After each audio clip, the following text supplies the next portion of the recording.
శ్రీమాత్రే నమః. ఈరోజు గర్భదోష నివారణకు ఆ హనుమంతుని శ్లోకాలలో చాలా ముఖ్యమైన శ్లోకాన్ని నేర్చుకుందాం. ఆ శ్లోకం అంజనాగర్భ సంభూతం కుమారం బ్రహ్మచారిణం దుష్టగ్రహ వినాశాయ హనుమంత ఉపాస్మహే. దీని భావం ఏమిటంటే, అంజనాదేవి గర్భమున జన్మించిన బ్రహ్మచారి అయిన దుష్టగ్రహ దోషాలను నాశనం చేసే ఆ హనుమంతుణ్ణి మేము పూజిస్తున్నాం లేదా నమస్కరిస్తున్నామని అర్థం. దీనిని మంగళవారాలు, శనివారాలు జపిస్తే చాలా మంచిది. ఉదయం సూర్యోదయం సమయంలో లేదా బ్రహ్మ ముహూర్తంలో జపించవచ్చు. వీటిని జపించేటప్పుడు తులసి లేదా రుద్రాక్షమాలను ఉపయోగించవచ్చు. కనీసం 3, 9, 11, 27, 108 సార్లు ఈ మంత్రాన్ని జపిస్తే ఫలితం బాగుంటుంది.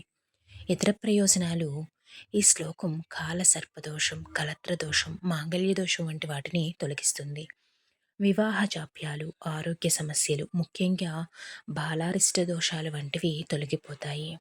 ఇలాంటి మరెన్నో శ్లోకాలు, వాటి భావాలు, వాటి ప్రయోజనాలు తెలుసుకోవటానికి మా ఛానల్ని సబ్స్క్రైబ్ చేసుకోండి. ధన్యవాదాలు.